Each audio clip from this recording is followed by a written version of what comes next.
Benvinguts a la història de la Copa Amèrica. Un serial impulsat per la Fundació Barcelona Capital Nàutica. Tots els secrets de la competició esportiva més antiga de la història. A la canya, Nacho Gómez Zarzuela.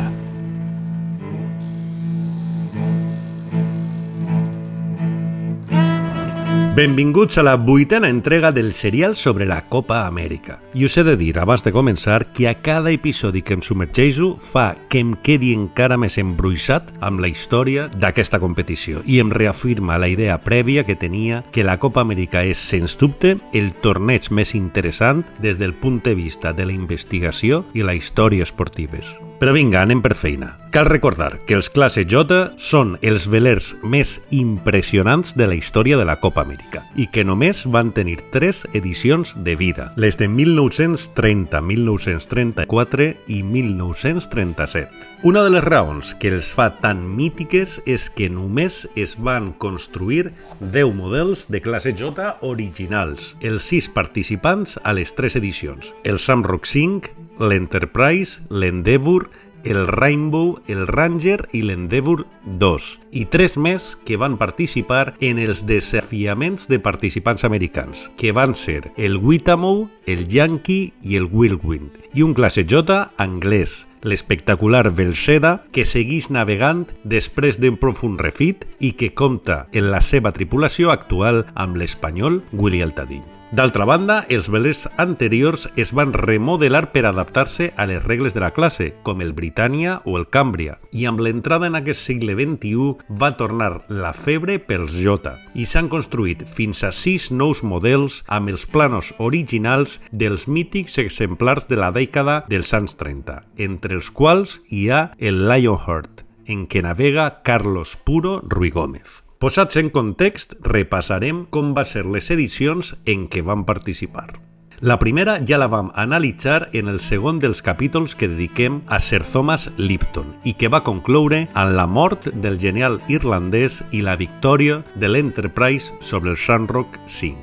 El vencedor d'aquesta Copa Amèrica va ser el gran dominador dels classe J, Harold Vanderbilt, que va guanyar les 3 edicions en què va participar, la de 1930 amb l'Enterprise, la de 1934 amb el Rainbow i la de 1937 amb el Ranger. Vanderbilt, evidentment, era escandalosament milionari. Besnet de Cornelius Vanderbilt, sumava a la seva riquesa un caràcter optimista i guanyador, cosa que el diferenciava dels seus avantpassats, que no van saber gaudir tant de la seva fortuna com en Harold, més conegut com a Mike pel seu cercle de confiança. Va ser, la veritat, un excel·lent gestor de projectes i, a més, portava la canya dels vaixells, cosa que va permetre-li deixar-nos 2 llibres que són un testimoni impagable de l'època. Un de 1931, titulat Enterprise, The Story of the Defense of the America's Cup in 1930, i un altre que va escriure en 1939, titulat On the Wind's Highway, Ranger Rainbow. Els 2 llibres van ser editats pel Charles Scribner's Sons Press. El gran rival després de Lipton, l'aspirant de les edicions de 1934 i 1937, va ser un altre personatge de llegenda, Sir Thomas Sopwith. Aquest gran personatge era el 8è i últim fill d'una família acomodada i des de molt jove va destacar per la seva passió i perícia en l'aviació i en la navegació. Es va llançar a buscar la gerra de les 100 guinees adquirint el Shamrock 5 en morir Lipton i la seva fortuna li venia principalment de la major empresa d'avions de la Gran Bretanya. De fet, se'l recorda com un dels grans herois de la Segona Guerra Mundial per una curiosa circumstància. Després de visitar Europa abans de la guerra, va percebre que els alemanys estaven preparant quantitats ingents de material armamentístic, per la qual cosa va intentar convèncer desesperadament el govern britànic que encarregués una flota d'avions sense aconseguir-ho. Tot i això, va construir, pagant-la de la seva butxaca, una flota de 400 avions que, fet i fet, resultaria clau per al triomf aliat. Però bé, tornem als vaixells, que és el nostre tema.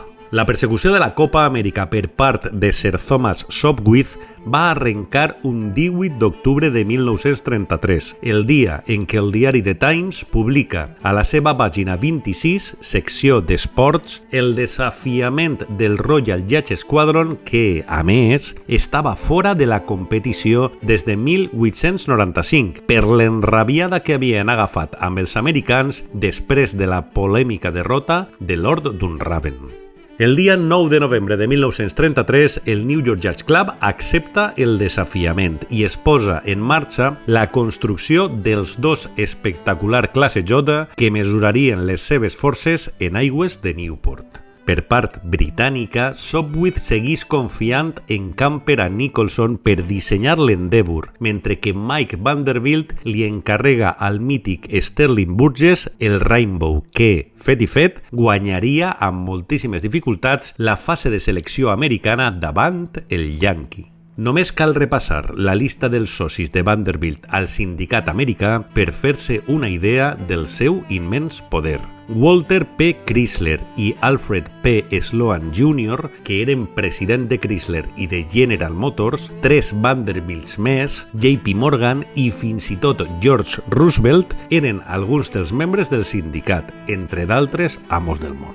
Amb totes aquestes dades, la 15a edició de la Copa Amèrica va arrencar el 17 de setembre de 1934 i ho va fer amb una enorme emoció des de l'inici. L'Endeavour britànic es va imposar en les dues primeres mànigues en un duel al millor de 7, de manera que els nervis estaven desfermats. Tot i això, el Rainbow, en una remuntada èpica, es va emportar les 4 següents mànegues de forma consecutiva per retenir la mítica gerra. Com a anècdota, en aquesta edició de 1934, Phyllis Brodie Sopwith, l'esposa de Thomas, va fer història en convertir-se en la primera dona tripulant a participar en la disputa de la Copa Amèrica. El seu lloc a bord era el de timekeeper, portant el compte enrere per a la sortida i cantant posteriorment els moviments del rival. La següent edició, la que seria l'última per als classe J, no trigaria gaire a arribar, ja que Sopwith no va perdre el temps i de seguida va posar fil a l'agulla per construir l'Endeavour 2.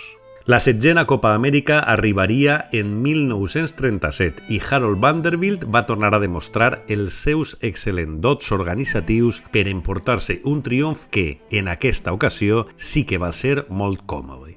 Va tornar a confiar a Sterling Burgess, que venia de dissenyar el primer hidroavió de la història, el disseny del Ranger, el classe J més gran de la història, i el seu equip va entrar un joveníssim Olin Stephens, que més tard es convertiria en un altre dels dissenyadors estrella de la història de la vela. El Ranger va arrencar la Copa Amèrica de forma estrepitosa, traient-li a l'Endeavour 2 l'avantatge més gran dels últims 50 anys de competició, 17 minuts a la línia d'arribada, imposant-se també en les 3 següents mànegues amb comoditat i retenint una vegada més la cobejada gerra de les Sanguinees. Després d'aquesta edició, la Copa Amèrica entraria en un dels lapses més perllongats de la història, ja que la següent edició no tindria lloc fins a 1958, ben passada la Segona Guerra Mundial. Però això serà tema per al següent episodi. Fins aleshores!